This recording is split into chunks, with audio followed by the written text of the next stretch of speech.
any corporate lobby stronger or more influential in picking politicians to be elected and intimidating them once they are than the gun lobby.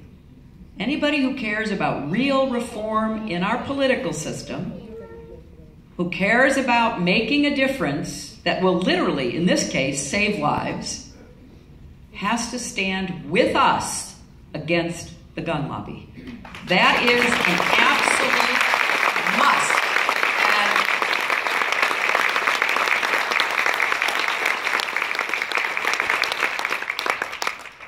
I am so proud of President Obama for the measures that he is now advocating. If you watched him in that press conference where he announced the executive actions he would take, the increased enforcement that he would direct the ATF and the FBI to make, you could see the emotion.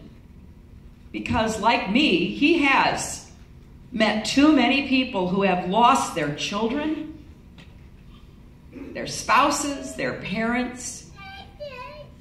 I can't even imagine what it must have been like for him and Michelle to meet with the parents of the first graders murdered at Sandy Hook. Because I've met with some of them since. Looking in their faces, unable to really think of the words that one could say in the face of such horror. And there was a great effort, a bipartisan effort,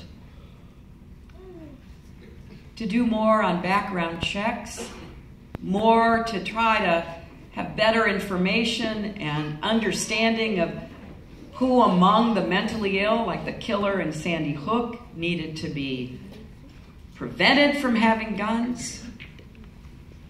It was bipartisan.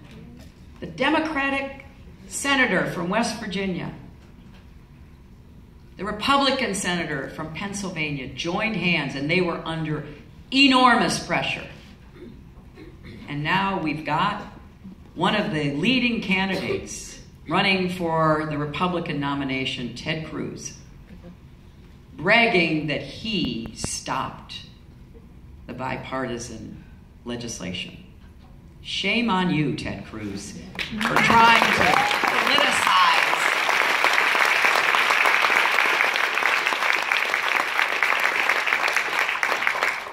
this horrible mass murder instead of working to find solutions.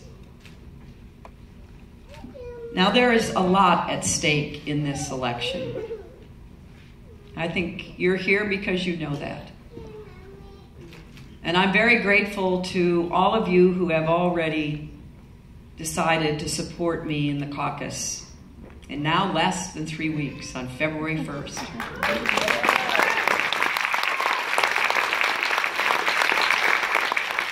I want to thank Claire Baumgartner, my organizer, Sarah Sterner, my organizer, and Robert Scott, my regional organizing director, who are all doing a great job. But I also want all of you who have already agreed to be precinct captains to please raise your hand so that I can see you and thank you so much. And everybody else involved in the precinct teams, the caucus teams. I know that this is a very important time in the decision-making process here in Iowa. A lot of people are committed, they're working, but a lot of other people are still trying to make up your minds. And I want to make the case to you that as high as the stakes are, given what the Republicans stand for, given what they are advocating they will do should they be the winners, we have to take this election more seriously than any other in recent history. I really do believe this is a turning point election. And I think there are many reasons for that. One of them is because the economy took such a terrible blow back in 2008, and we are recovering, but we still haven't seen wages come back to where they were. We haven't seen enough people able to make what they used to make with one job instead of two. We don't have enough good paying jobs yet, although we have seen steady, solid growth and increases in jobs that now are putting us on solid ground. Make no mistake about it. The first order of business will be to prevent the Republicans from going back to their top-down, trickle-down economic policies.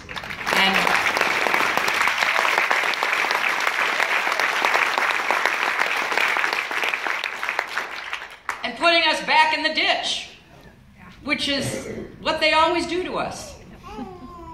You know, I say this all the time, and I hope you will share it with your friends. The Republicans get a little annoyed at me, which is fine. That's nothing new. But the economy does better when we have a Democrat in the White House, and we know that.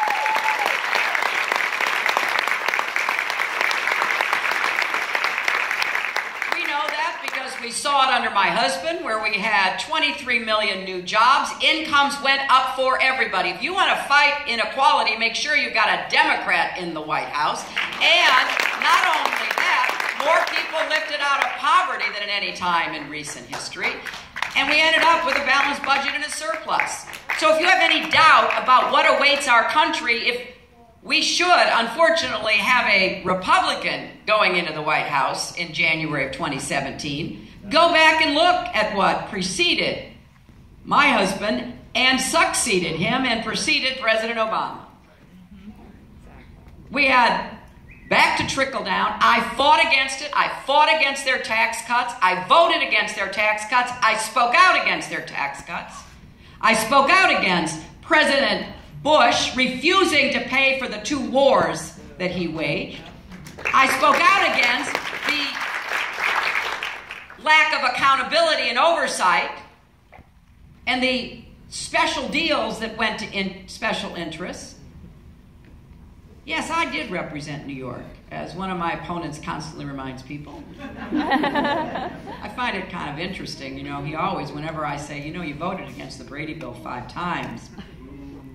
You voted for what the NRA said was the biggest NRA priority, giving them immunity. He says, well, I'm from Vermont. Pat Leahy, the other senator from Vermont, voted against immunity for the gun lobby. So, no, that's not an explanation. And similarly, I went after carried interest, the hedge fund billionaire special loophole. I went after derivatives and swaps. I went after corporate executive compensation. Some of my ideas got into Dodd-Frank, even though I was no longer in the Senate. And I also made it clear that we could not abide any more of the kind of Republican economic policies, including Bush's effort in his second term to privatize Social Security, which would have been the biggest giveaway Wall Street ever would have enjoyed. I was one of the leaders of the efforts to prevent that from happening. So don't talk to me about standing up to corporate interests and big powers. I've got the scars to show for it, and I am proud of every single one of them.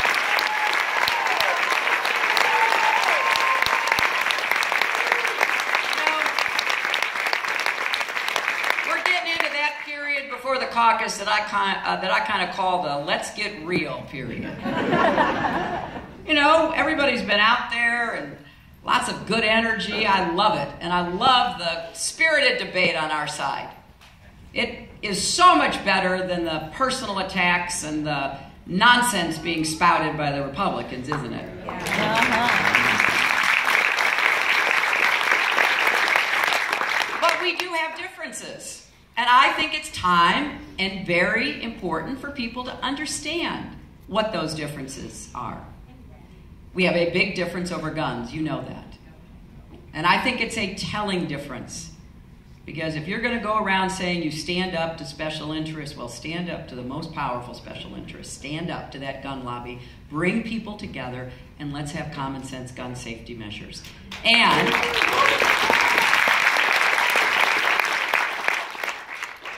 we have a difference on health care. You know, I have the deepest respect for both of my opponents. Both Senator Sanders and Governor O'Malley have served with distinction and dedication, and I'm proud to stand on that debate stage every time we're together. And as I say, it's the differences between us pale in comparison to the differences we have with the Republicans. But on health care, we have a significant difference. You see, I want to defend the Affordable Care Act because I think it was a signal, historic accomplishment that our country finally reached.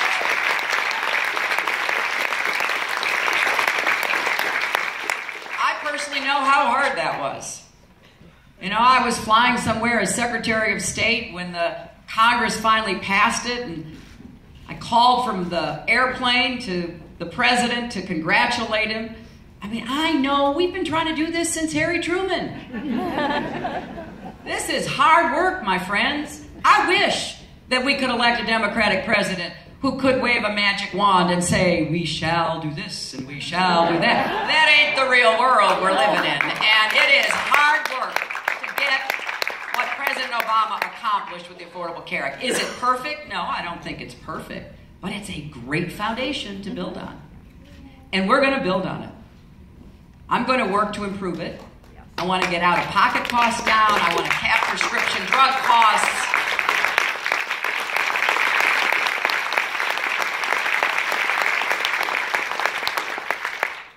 But I will never let the Republicans repeal it.